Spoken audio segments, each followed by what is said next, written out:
fantastic. There are very few places in the world that the UFC can go where we can have a fight start at 9 a.m., have the crowd be in early and be as loud and enthusiastic as they were. So we're very thankful to the fans here in Australia. They've always supported us. Just give you some of the particulars that you're used to hearing. So we had attendance of 5,133. We did a $900,000 gate. That is a record for this arena for total revenue. So now we hold it in the All Phones Arena. Now we hold it here. So once again, the fans have spoken, which is great.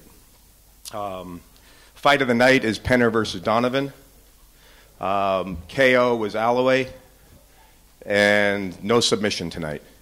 A couple of things I want to do. Obviously, this is the culmination of the Smashes series.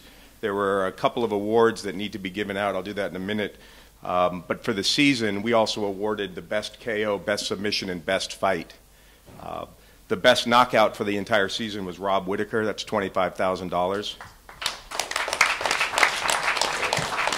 The best submission was Colin Fletcher. That's another $25,000. And then the fight of the season was Bradley Scott and Alloway. Each of them got $25,000. So before we begin, I'd like to just present the trophies for the Smashes lightweight champion. Norman Park, got something for you.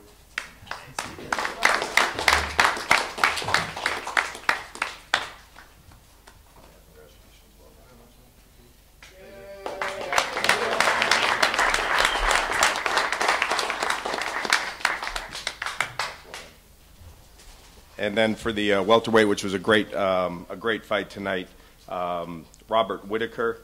We've got one here for you.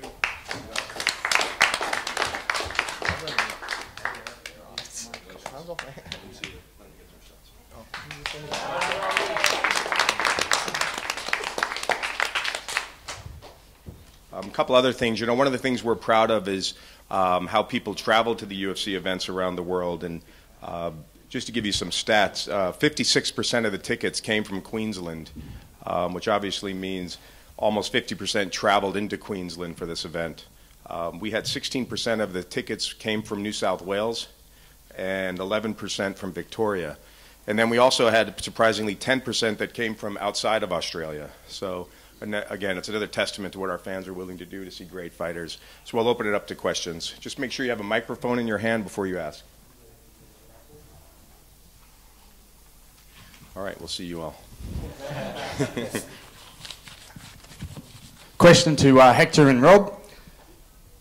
The crowd participation in your fight, I've never heard anything like it. How did it affect you guys during your fight? The rumbling and the... I'm used to. Every single time that I play here in Australia, you know, they please the crowd, so you know, sort of like, you know, I'm pleased. Well, yeah, it didn't quite hit me, the level of support I had until I was walking through that back room, and then the crowd saw me and just erupted, and couldn't help but smile to myself because I knew I had already won it, because you can't lose with that much support, can you?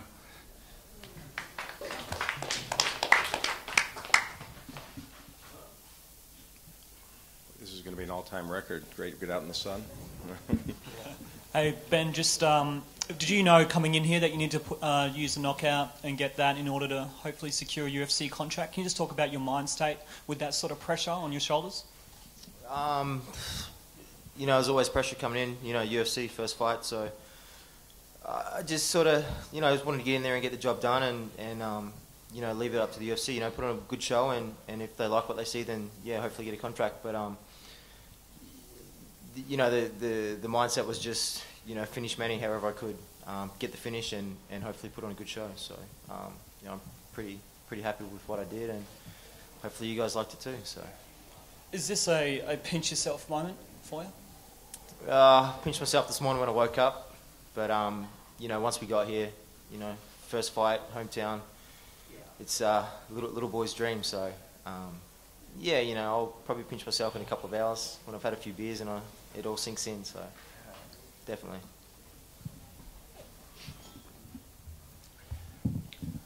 Marshall, what was the amount for the bonuses? Oh, sorry, $40,000.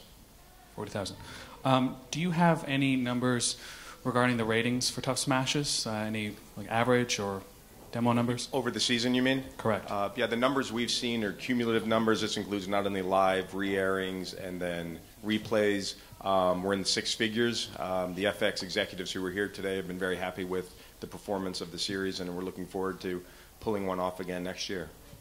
Is there any thought about maybe scheduling it later, so you might have a bigger house, or maybe more for the Australian TV audience? Yeah, you know, this event actually was planned to occur a week earlier, but because of the TV schedules in the U.S., we pushed it a week, and that brought us to this venue, which was, you know, a really nice surprise. We actually didn't see the venue when we committed to it, and then having never been to the Gold Coast before, it was fantastic. So, yeah, our plan is always to put the events in the biggest house, and you can bet that when we bring our next event, we'll look to put it into a place that is more like the All Phones Arena, where we can get 15,000 to 20,000 people. And just to clarify, you guys were acting as the commission tonight, right? There wasn't a commission that was overseeing the event, correct? That's right. We self-regulated. Okay.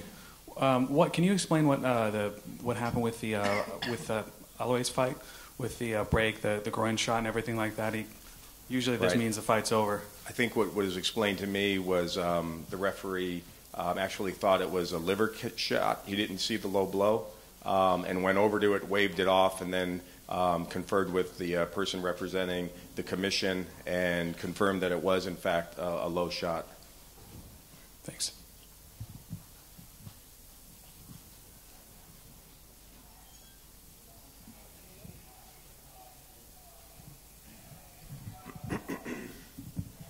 Question for Rob. As the fight went on, it seemed like you were very tentative with your right foot, and also you were throwing a lot of right elbows rather than punches. Did you break your foot in your hand, or any injuries?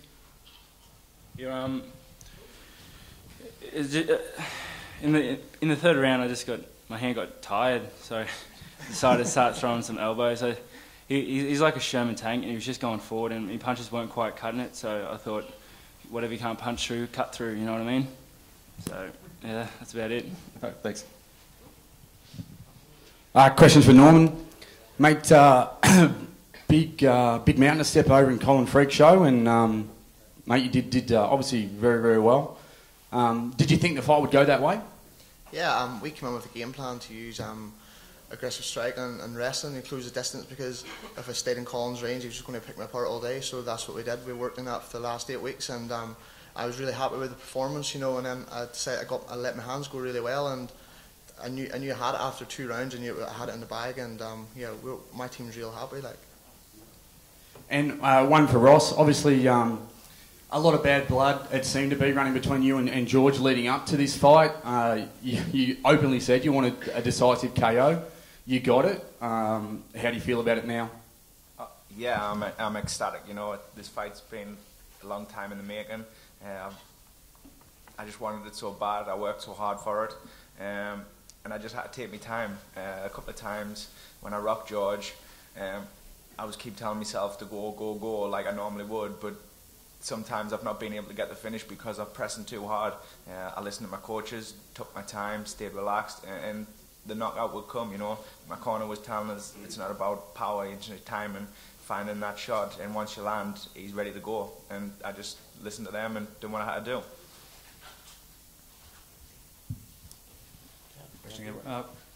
You were on the far side of me. I couldn't see you. Was there any congratulations or anything like that after the fight, or was it still stone cold between you and George? Yeah, I said before the fight, and I say it again, like, me and George are never going to be friends, you know. He's his person, I'm my person, and we're never going to get along.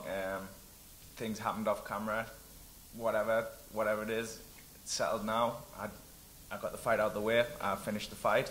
There's nothing to look back on now, it's all done and dusted. Yeah, it's it. Me and George are 2 different people. And not that I'm going to keep talking, like rubbing salt in the wound. There's no need for that, you know. It is what's happened. I won the fight. I'll move on with my career and pick on the next opponent. What would you like to do next? What kind of fight would you like next? I just want to keep progressing, keep improving, keep climbing the ranks. I think that the 55-pound division is the most stacked division, the most talent. I just feel that I've got a place here. I feel comfortable at this weight. I feel I can perform at this weight. I've got a great team behind us, and I'm ready to just keep progressing in my career. You know, I'm 28-year-old now, and I just want to take the next step and keep moving forward. This is my 9th fight in the UFC now, and yeah, I just want to keep moving forward, keep getting better, keep improving, and I know I've got the right team behind us. I know I've got the right coaches, and I'm in a happy place, in a good place right now. When you had your neck, were you in any danger at all? When you had your neck, George? Oh, neck. No, well, it was a little bit high. It was a little bit across the face, like a face bar. We brought in a guy, a BJJ black belt, who jumps on my back, and I never felt in danger. I was quite calm. I mean, you never want someone to be on your back. It's a bad position to be in, and I just worked out of it. Yeah, so I was never in danger of ever being submitted, but it's not the best position to be in, so I just had to keep working. And question for Hector. I could be mistaken, but it seems like you want to fight Michael Bisping. Yeah. Yeah. He's scheduled to fight Vitor in January. Is that a fight that you're willing to wait for the winner of that fight? I'll jump on right away. You'll what? I would jump in January if Vitor gets injured. I see. So you want to be an injury replacement? Yeah, why not? And if not, we'll wait for that? I will wait. Yeah. Okay. So it's Bisping or bust? Well, that's my wish, but who knows? We see what the UFC and the owners they planning. But I really would like to, you know, make that fight happen. Hector, much improved performance tonight. What do you think was the key for you to go out there and get what was such a brilliant knockout?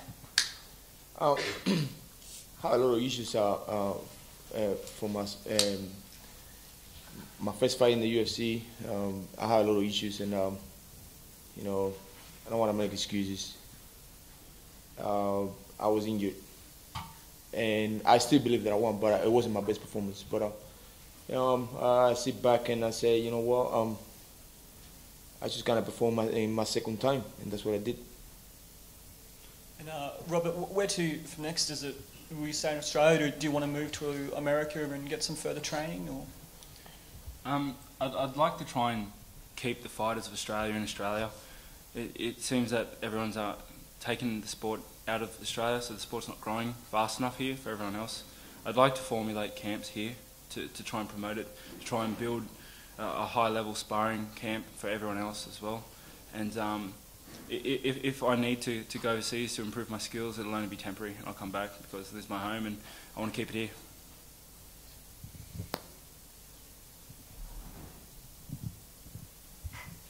A question for Chad. You had after you lost to Jose Aldo, you had an impressive win over Cody McKenzie, and then you followed it up today with an impressive win again.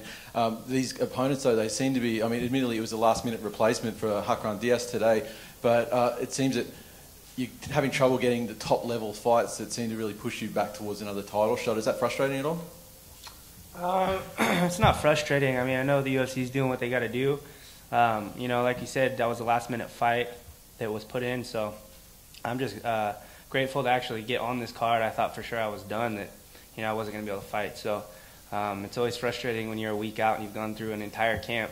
You're driving to practice and your managers call you and tell you that you're not fighting anymore. So like I said, I'm just grateful to be able to get on the card and put on a good show for the fans. So. And a question for Benny, or a comment more like Twitter lit up after your knockout and saying you're the new White Anderson Silva. What do you got any comments on that? I think my good mate Brian Ebersole will have something to say about that. You know, it wasn't a planned thing. It just happened how it happened, and yeah, reaction. So you know, I'm happy. I'm hoping coach is happy, and you know, if he's happy, I'm happy. So yeah, it's all good. I mean, I'll take it definitely if it's thrown out there. I'll take it for sure. Thanks. Me again. Were you at all surprised to get fight of the night? I mean, was it an unexpected bonus? Yeah, I'm super grateful and super surprised to get fight of the night. I mean, I was surprised to even get on the card. You know, I got called on a 9-day notice, and that's not a call you say no to, you know. So came out here, I've had a great time in Australia, and you know, the fight wasn't pretty.